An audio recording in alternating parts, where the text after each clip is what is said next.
Bonjour et bienvenue dans cette nouvelle vidéo. On passe de l'autre côté de l'écran. Fini le podcast pour cette semaine. Et comme tu peux le voir, je ne suis pas tout seul. Je suis avec Fred Libet de Mon Salaire en Slip. Et aujourd'hui, et toute cette semaine d'ailleurs, on va parler de dropshipping. On va parler de dropshipping made in slip. Donc bonjour Fred, comment vas-tu? Salut Kevin. Très, très, très bien. Merci pour cette invitation. Eh bien, avec plaisir. Ça fait un petit moment que j'avais prévu comment dire, de t'accueillir sur la chaîne.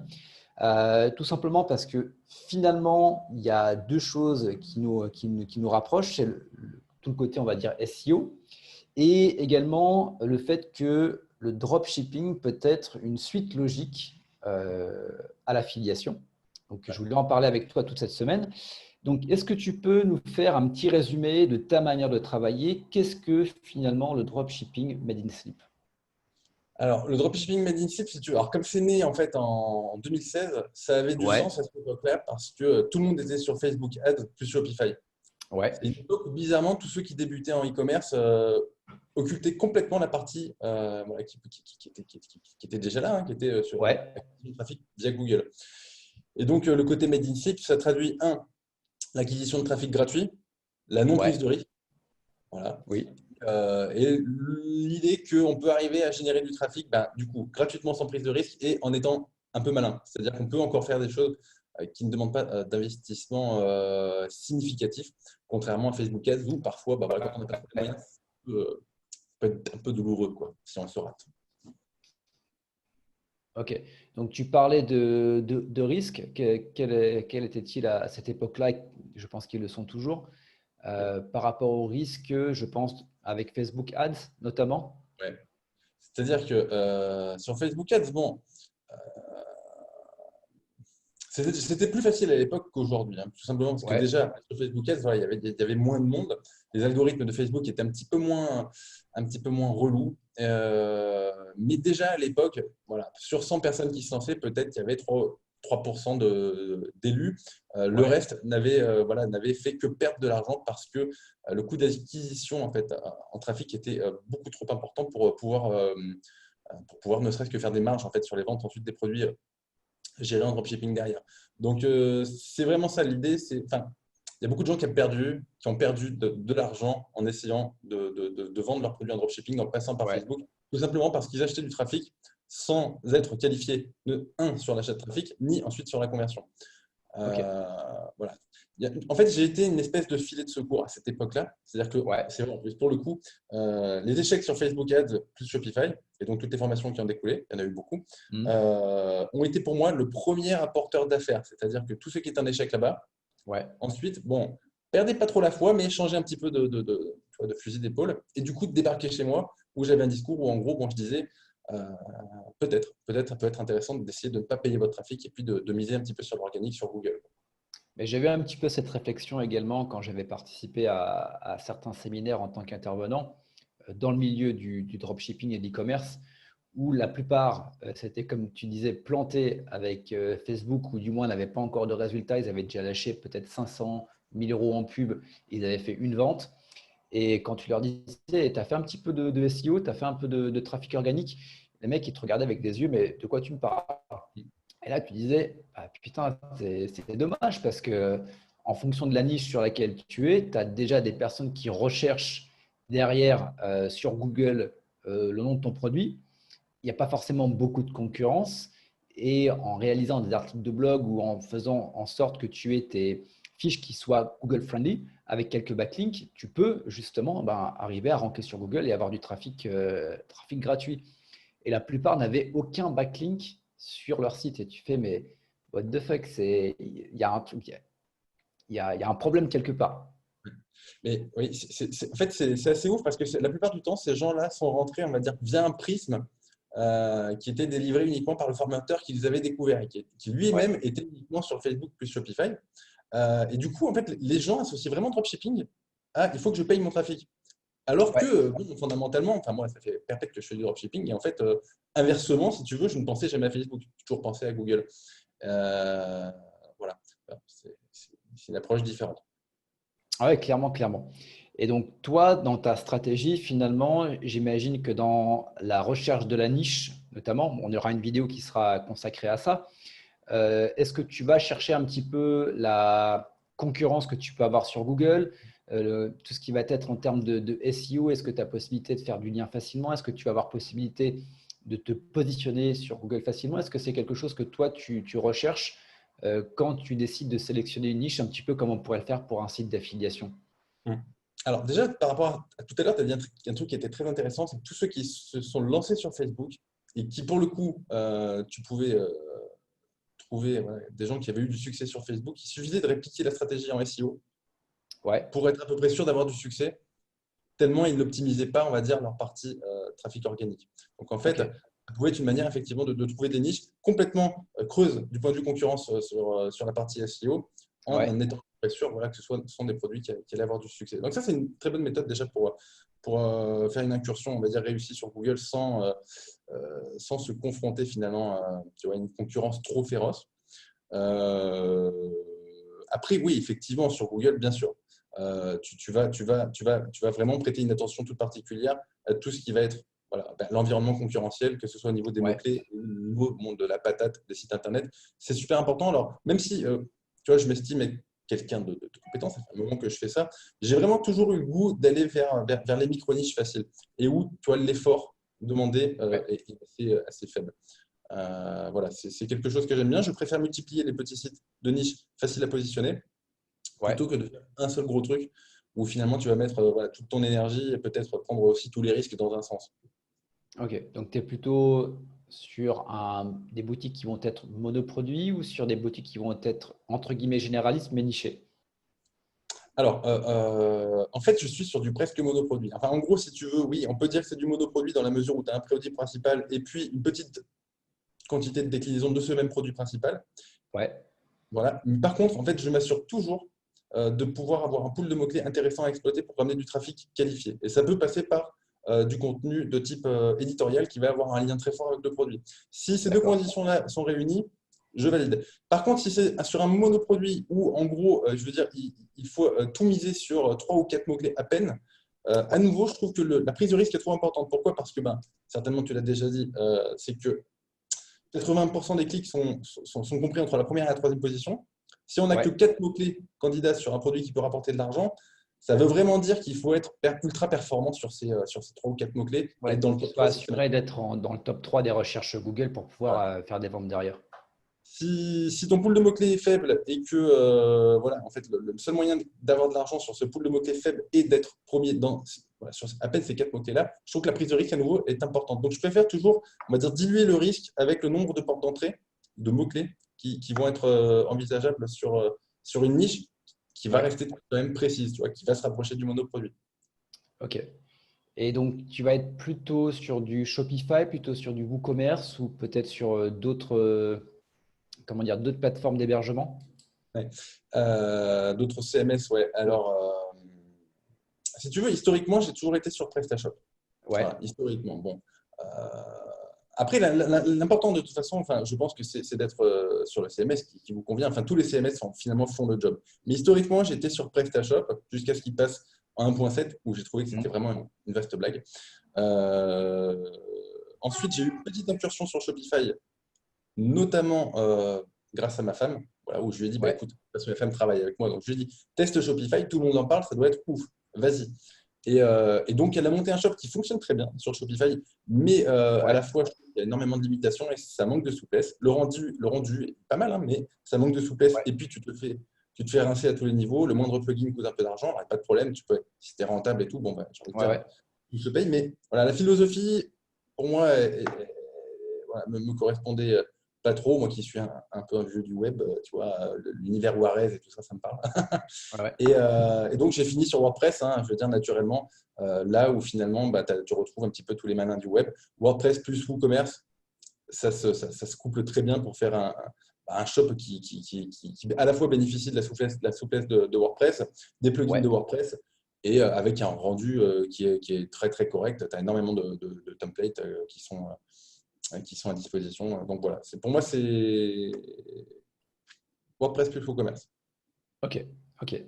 Donc, dernière question pour clôturer cette première vidéo de cette semaine. Euh, bon, il va y avoir deux types de personnes. Il va y avoir les personnes qui vont vouloir se lancer dans l'e-commerce et qui n'ont pas encore de shop.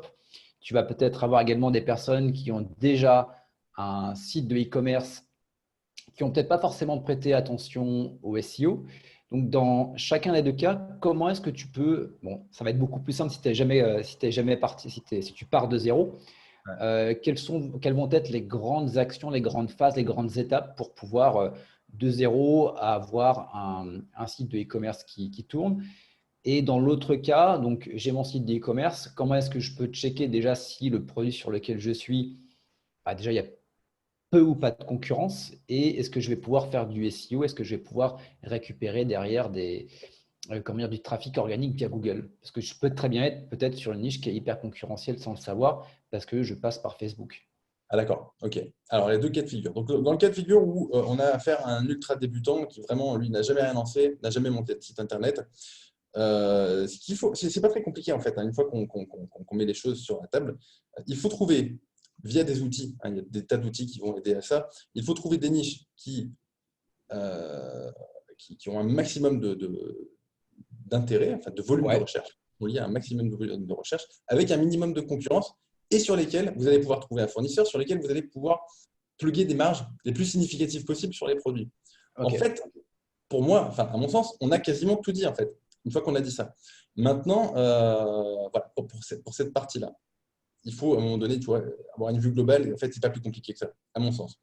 Euh, Tu me dis Ça, si c'est tu veux vraiment qu'on la aille. base. Vraiment la base d'avoir peu de concurrence, beaucoup de volume de recherche et pouvoir faire des marges importantes.